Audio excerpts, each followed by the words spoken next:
السلام عليكم، معكم ريد جوكر في فيديو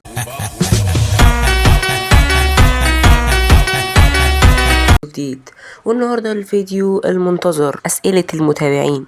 الفيديو اللي احنا مرتبين له من زمان جدا، يعني عندنا تعليقات من المتابعين. وأنا أول تعليق من عبدو مين بيقول لي أنت من أي دولة؟ أنا من دولة مصر. مش محتاجة حاجة يعني. اوكي، كده اول سؤال جاوبنا عليه. تاني سؤال هو من اسامة كينج، بيقول لي هل هتبث في الكيك، وهل هتطلع فيس كام، وهل تشحن لي؟ خلينا ناخدهم بالترتيب. اول واحدة، هل هتبث في الكيك؟ يا جماعة انا اوريدي عندي اكونت في الكيك، وطلعت فيه ستريم واحد بس، لكن ما حبيتش يعني اطلع فيه كتير، عشان أنا كنت بادئ اوريدي في ستريمات اليوتيوب، وكان عندي جمهور هناك. بس ممكن نبقى نشوف يعني طريقة نطلع فيها هناك باستمرار زي اليوتيوب كده. اوكي، والسؤال اللي بعده منه برضه بيقول هل هتطلع فيس كام؟ والله انا هسيب السؤال ده، مش هجاوب عليه في اي حاجة، عشان السؤال ده اجابته هتكون صريحة وواضحة باذن الله قريب. ونيجي بعد كده للسؤال التالت بتاعه، هل هتشحن لي؟ وحاطط الاي دي. والله اسامة، انا عايز اللي يشحن لي.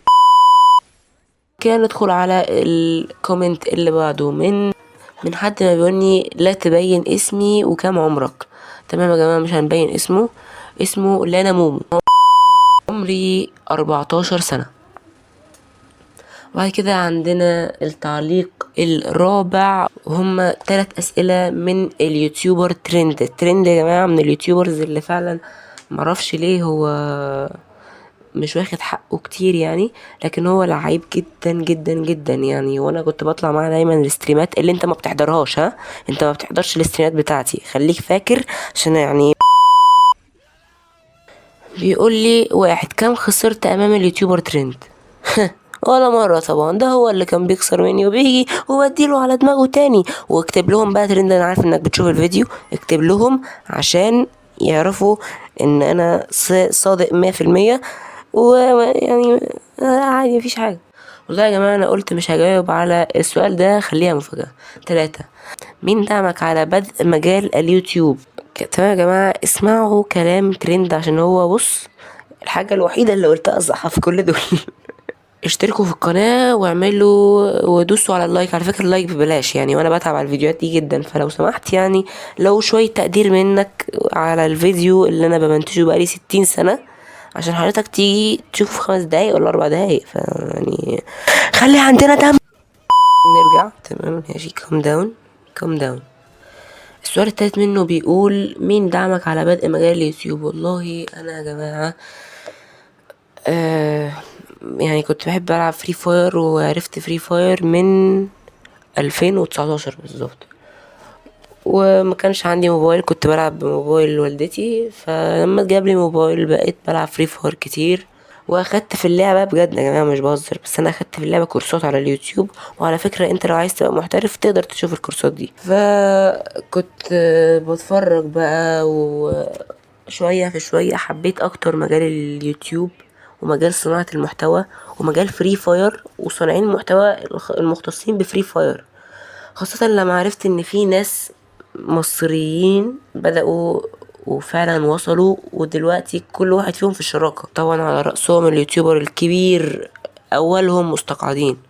في ناس كتيرة وفي أسامي كتيرة كانت زمان، لكن مش فاكرها دلوقتي الصراحة، بس في ناس كتيرة جدا زي مستقعدين، ويمكن أقوى كمان، الله أعلم. بس هما دلوقتي كلهم معتزلين، ما فيش غير مستقعدين بس. فحبيت أبدأ، وكان عندي موبايل كحيان، بدأت فيه وقعدت انزل ومنتج وانزل ومنتج على الموبايل، لعب على الموبايل، مونتاج على الموبايل، كل حاجة على الموبايل، لحد ما يعني الموبايل نهلكته حرفيا من كتر اللعب، واللعبة تقلت عليه جدا، ودلوقتي بتشغله بالعافية اصلا. فكانت الموضوع شوية وكبرت دماغي لحد ما جالي الموبايل اللي معايا، موبايل قوي يستحمل، يقدر يسجل 5 ساعات من غير ما يزهق عادي سداد. وجالي اللابتوب اللي انا بمنتج عليه الفيديو اللي انت هتعمل عليه لايك دلوقتي، والحمد لله درست اكتر اليوتيوب وبدأت في صناعة فيديوهات فري فاير باحترافية اكتر من السنة اللي قبلها. انا بادئ يوتيوب بالظبط من 3 سنين، من 2022. وبس هي دي قصة حياتي. نيجي بعد كده على الكومنت اللي بعده من احمد بلب او بيب معرفش. المهم ان هو بيقول لي ان هو من اشد داعمين القناه. والله انا يعني فعلا انا بحب جدا كل المتابعين بتوعي، وبدخل العب معاهم يوميا. لكن الموضوع ده ممكن يتكعبل شويه بسبب الدراسه وكده، يعني هطلع، بس هيبقى وقت قصير جدا، مره واحده في الاسبوع ان شاء الله. بس يعني ربنا يسهل واقدر اعمل لكم كونتنت كويس. والاي دي ده انا هدخل دلوقتي حالا احطه في اللعبه عشان اعمل لك اد وادخلك الكلان كمان لو حابب يعني. وهو بيقول لي ليش ما تطلع بوشك يا ربي يا جماعه. انا هسكت، انا مش هجاوب خلاص. وبس هو ده كان الفيديو بتاعنا، فيديو لطيف خفيف سريع كده، وان شاء الله يعجبك. يا ريت تعمل لايك وسبسكرايب وتقول لنا رايك في الفيديو، واستنانا في فيديو جديد ان شاء الله. سلام.